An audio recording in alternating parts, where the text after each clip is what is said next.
Yo, what's up mga kaibigan? This is I2K po again. Ngayon nandito ulit tayo sa channel ni Pinas News Insider. Dito ulit tayo magbibigay ng komento at reaksyon. Kaya samahan nyo guys, let's go! Ito ang balita ngayon. Viral ngayon sa mundo ng social media. Ang di umano'y balitang Pangulong Bongbong Marcos niyanig ang lahat matapos tuluyang magpakita noon sa World Bank officials. Tanong ng marami, bakit kaya nagpulong noon si Pangulong Bongbong Marcos kasama ang World Bank officials? At yaman ng mga Marcoses, lalabas na nga ba sa tamang panahon? Samantala, Mel Tiangco talaga namang nagulat sa tindi ng yaman ng mga Marcoses. Pero bago ang lahat, kung bago ka pa lamang Sa lahat ng hindi pa nakasubscribe mga kaibigan kay Pinas News Insider, mag-subscribe na po tayo at huwag nyo rin pong kalimutan mag-subscribe dito sa akin channel. sa aming channel, please huwag kalimutang mag-subscribe at i-click ang notification bell para mas maging updated ka palalo sa lahat pa ng bagong video na i-upload namin. At eto na nga mga kababayan, kung ating matatandaan noon, hindi nga pinalagpas ni Pangulong Bongbong Marcos na magpakita sa World Bank officials kasabay ng kanyang working visit doon sa Amerika. At ayon nga sa balita ng Inquirer.net, Marcos meets with the World Bank executive during U.S. working visit, New York City, United States. President Ferdinand Bongbong Marcos Jr.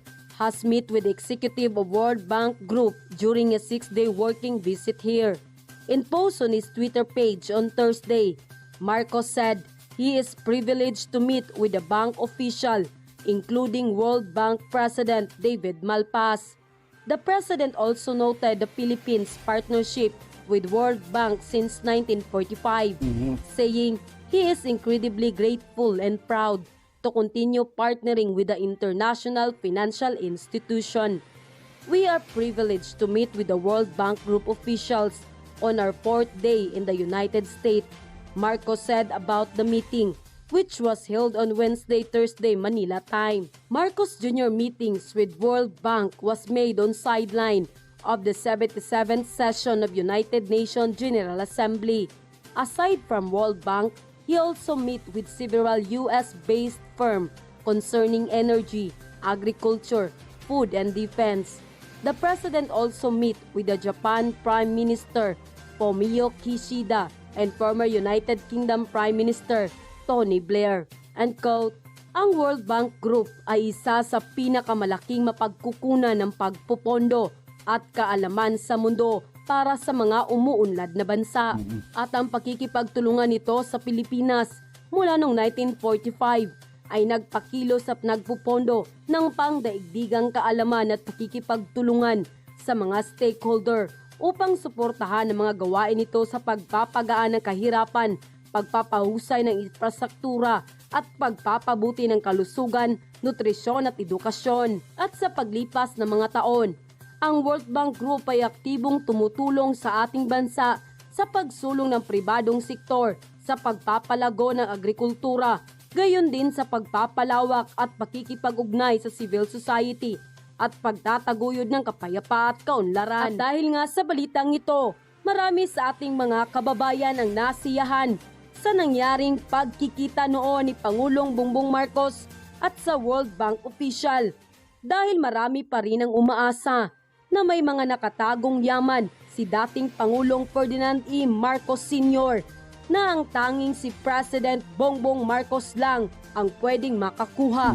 At ang perang ito ay para maisalba ang Pilipinas sa matinding kahirapan. At mukhang lumilinya na lahat ang pinaghihirapan ni Pangulong Bongbong Marcos sa dami ng kanyang mga proyekto ngayon na unti-unti nang nabubuo. Samantala, hindi naman mapigilan ng marami sa ating mga kababayan na magbigay ng kanilang hinaing at komento sa mundo ng social media. At ayon pa sa kanila, bakit bukod tanging si Pangulong Bongbong Marcos ang binigyan ng importansya ng World Bank sa lahat ng naging pangulo ng bansa? Abangan. Yan ang pinakaayaw ng Pinklawan na umunlad ang bansang Pilipinas. Gusto nila lubog sa kahirapan. Hindi ba ninyo nahalata kay Pangulong Bongbong Marcos approve niya mismo ang 194 mega project ng kanyang administrasyon na may budget na 9 trilyon at wala namang pera ang Pilipinas ng ganoon kalaki dahil 5 trilyon lang ang budget ng gobyerno nitong 2023 budget. Mag-isip kayo mga kapwa ko Pilipino. Pati World Bank hanga kay President Ferdinand Romualdez Marcos Jr. See and quote, Ayan, nag-post po kasi si PBBM tungkol po sa World Bank leaders. 'Di ba? Ang tanong natin doon, ang tanong po natin nakaraan, bakit po kaya nag-meeting si PBBM at ng World Bank executives? Bakit? Sabi po ni PBBM dito, we are privileged to meet with World Bank group officials on our 4th day in the United States. The World Bank has stood with the Philippines in the most challenging times, bringing resources, linkages, and partnerships to bear on the country's social, economic, and environmental initiatives since 1945. Pero dito po ako medyo napawaw. Sabi po ni PBBM dito, yan, we are incredibly grateful and proud to continue partnering with the World Bank to improve the lives of Filipinos. Bukod sa ibang impormasyon, mga sangkay, ito lang po ang mas maliwanag sa akin. World Bank to improve the lives of the Filipinos. And we are incredibly grateful and proud to continue partnering with the World Bank to improve the lives of the Filipinos. Alam niyo mga sangkay, tayo mga matagal-tagal na rin po. Well, ako mga sangkay, hindi pa rin pala matagal. Pero marami na po akong nalaman sa mga Marcos, especially kay Madam Imelda, mga sinisiwalat niya tungkol sa mga, natatawag pa nga po tayong fake news tungkol dito. Pero, may mga nag-message nga po sa akin, mga sangkay, sabi po nila, mukhang, nung nangyari ito, mukhang magkakatotoo daw yung mga content ko lamang po dati about dito. Well, mga sangkay, sabi ko nga, hindi po yun kasi conspiracy theory, yung about sa mga Marcos at World Bank, alam niyo yun, wala pong conspiracy theory doon. Totoo po yun.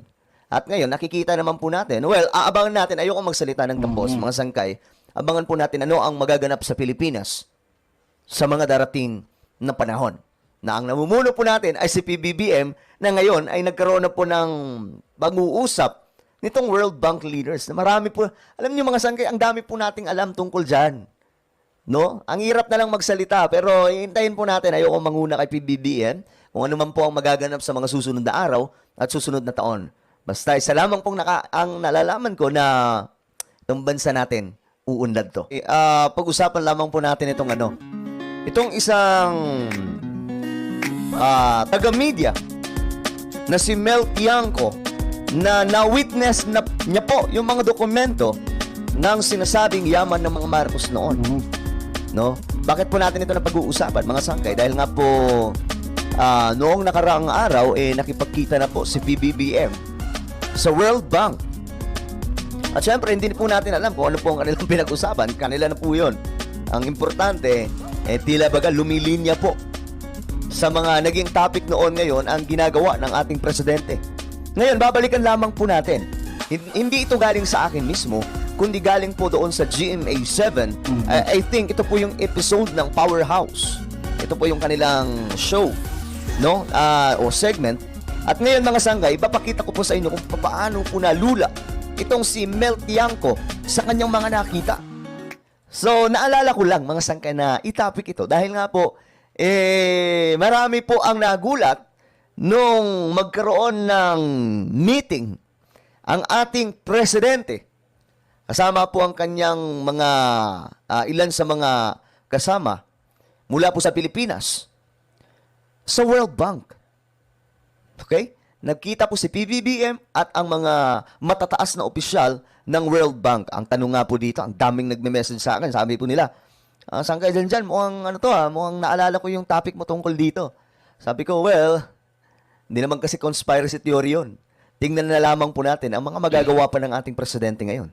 Wag po natin pangungunahan. Siyempre, matinding ano yan, matinding laban din po ng ating presidente. Kaya lang, abangan na lamang po natin mga sangkay. Pero, ganun pa nga, balikan po natin. Ito po yun. Kung papaano po nalula mismo si Mel Tiangco. During his dying He was moments, giving me strength by ang pagyao ng kanyang asawa marahil ang bumaliktad sa buhay ni Imelda. Siya ang sumalo ng halos lahat ng kaso na ibinabato sa kanyang pamilya. Karamihan sa mga Okay, ito na. Dito na po ito sa The Trial of the Century. kasong ito ay tungkol sa pagkamkam umano ng mga Marcos ng yaman mula sa kaban ng bayan. Taong 1990, naganap ang sinasabing Trial of the Century Ayun, ito na. Doon po ito sa Amerika. kung saang milyong dolyar ang kinwestiyon kay Imelda sa kasong fraud at racketeering. Dito sa gym sa likod ng bahay nakatago ang mga dokumentong nagpapatunay raw na not guilty ang pamilyang Marcos. Yan, kitang-kita nyo yung mga dokumento na yan? Yan po yung hawak ng mga Marcos mismo. Okay? Yan po yung hawak nila tungkol sa kanilang yaman na hindi po yan nakaw. Tungkol sa questionableng mga kayamanan. Nakaayos ang mga ito na tila nakaabang diba? sakali mang mga ilangan sila ng ebidensya anumang oras. Na-witness mismo ng dalawang mata ni Mel Tiangco itong nasa loob ng isa pong kwarto, isang sagradong kwarto. Nandoon po, nakalatag lahat ng mga dokumento. At ito, panoorin natin mga sangkay. we're entering the documents of the trial of the century. Yan po yung documents. The documents of the trial of the century. Here, 170 banks that Marcos deposited money on. Ulitin natin. Anong sabi? O, 70 banks that Marcos of the trial of the century. Here, 170 banks that 170 banks. Ang alin? Marcos deposited money on. That Marcos deposit ano? money. Ayoko magkomento tungkol doon, pero siguro naman nagigets nyo na. Mga sangkay, i-komento nyo na lang. Alam nyo naman, ini-issue po tayo. Akala po nila tayo po ang nagsasalita. Eto. Mapapanood nyo po mismo kung ano itong mga, ano nga ba talaga ang totoo tungkol sa yaman ng mga Marcos.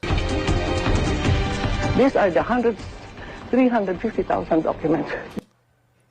Ganun po kalupit, mga sangkay. Grabe. 350,000 documents. 150,000 documents Grabe. used against me. Now, all of that, all the mines, all the banks, Lahat po ng dokumento Yung ng mga bangko umano, sabi ni Imelda Marcos, na pinakita mismo kay Mel Tiangco. Guys, 170 banks na doon po nakadeposito daw po ang mga pera. Well, I don't know. Yun ba yung ano? Ayoko na lang magsalita mga sangkay. Pero nakita naman po natin, di ba, si PBBM at ang World Bank ay nagkaroon ng meeting. Well, marami po talaga ang nagulat doon. Kaya nga, binalikan ko itong video na to para mas malinawan po tayo lahat kung ano nga ba talaga, gaano kalalim ang yaman ng mga Marcos. Grabe. of the world, 170 banks of the world. Grabe. 170 banks of the world. And I have the bill of lading. O yun. Ito matindi. Yung ebidensya. And these are all U.S. government exhibit. All of this. Just to show you the bill of lading. Ayan na. Ito, may ebidensya. Guys, tingnan po natin yung reaksyon mismo ni Mel Tiangco. How much is $240 million. O, yun po ang ahalan niya. 250 million. Ulitin yan. Oh my goodness. Is it million? Billion? billion? Billion? 240 billion? Isang dokumento pa lang. And again, hindi po galing sa akin ang information na yan. Grabe. Dito po mismo sa impormasyon na inilabas ni Mel Tiangco sa kanyang documentary. Only one shipment. Tingnan niyo yung reaksyon ni Mel Tiangco, guys. 240 billion? Only one shipment. Nalula. Grabe. 250 billion dollar. Tingnan niyo yung mukha niya. Ulitin po natin para mas makita niyo po kung paano nalula si Mel Tiangco. Billion? Only one shipment. Kala ko himatayin eh. And these are plenty of shipments to the fight stages. Lucio Congress started them all. Ano sabi ni Imelda Marcos? Lucio Congress. And these are plenty of shipments to the fight stages. Lucio Congress started them all of this. Baralco. 2,900 hectares, that greenfields, Alabang, it's all ours. I was going to build a satellite city for the poor. Grabe, ganun po yung vision nila noon. Tapos, Sayang ano, kung talagang nagawa lang talaga yung mga yun nun. Malamang ang Pilipinas, isa sa pinakaunlad yun. Hindi sana tayo nahuli, guys. liwala lamang po dahil sa mga dilawan na yan. Isipin nyo, hindi sana mahirap ang Pilipinas ngayon kung nagtuloy-tuloy ang mga plano ng dating Pangulo, di ba? Lulang-lula si Mel Tiangco. So, we are not the thieves. These are the people.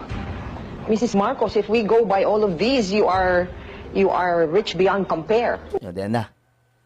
Dito na nag-uumpisa yung ano ni Mel Tiangco. Nag-iisip na po talaga siya sa kanyang nakita eh. Grabe yung laki ng pera na yun. Isang ano pa lang yun ha? Isang pa lang yun. Oh, ilang Isang documents pa lang yung pinapakita, guys. documents ang yan dyan sa loob? 350,000 documents. No, this will save the world. The world. The world. This is the reason why I want to survive. And it's not for me anymore. So, Mrs. Marcos, are you saying you're open to giving some or an amount of this one to the country? Grabe, no? Curious na po si Mel Tiangco. Kaya nga, mga sanggay, ano eh, sana po may sumunod pa po na documentary about dito. Well, hindi ko alam kung magiging open ang mga Marcos ulit. Kaya nga, ang swerte po ni Mel Tiangco na nagawa niya pong pasukin itong ganitong klaseng kadaming mga dokumento tungkol sa kanila, sa yaman ng mga Marcos. To the Filipinos? Not only the Philippines, but the world. So, what are you waiting for before you can attain your intention? With this now we are tied our hands with the whole press saying we are magnanakaw. We are the magnanakaw. Kami ang ninanakawan. Ayun, sila po ang nilanakawan. Ilang milyon na po, o bilyon, ang nanakaw sa mga Marcos. Nino? Ng mga umapi sa kanila. Pinaratangan na sila po ay nagnakaw ng ganito. Kahit walang ebidensya, kahit hindi naman talaga napatunayan, kinuha pa rin sa kanila. We are the one who took it. Marcos suffered so much for this. Ang naging depensa raw ni Imelda para maipanalo ang kaso, Yan, ito po ha, doon po ito sa New York. I think New York po ito. The trial of the century na naipanalo ni Madam Imelda Marcos, wala na po dito. Malupit to ha. Ang story na ito is wala na po dito si Ferdinand Marcos. bago pa man raw naging presidente si Ferdinand, may mga ipong ginto na raw ito na lumaki ng lumaki ang halaga Grabe. paglipas ng panahon. Again, di ba? Lagi nila Hindi pa raw siya on dito, guys. Hindi pa nakaupo ang ating Apo Lakay noon. Diba? May ginto na daw talaga siya noon. po tayong sinasabihan na about sa ginto. Well, hindi po galing sa atin yan. Hindi po galing sa akin. Hindi po galing kahit kanino. Ito. Galing kay Mel Tiangco sa interview niya kay Madam Imelda Marcos. Ulitin po natin para magkaliwanagan. Naging presidente si Ferdinand, bago pa man raw naging presidente si Ferdinand, may mga ipong ginto na raw ito na lumaki ng lumaki ang halaga paglipas ng panahon. You see, mga sangkay, galing ba sa akin? Hindi. Galing sa documentary ni Mel Tiangco. When we Grabe, guys, kinikilabutan ako. started, it was $32 and then $35.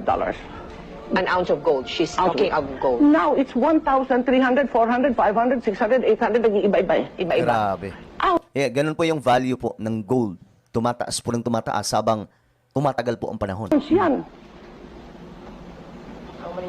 And we are sitting on gold. Hindi pa ako nagsabi nun. Ulitin natin. And we are sitting on gold. Hindi pa ako nagsabi nun.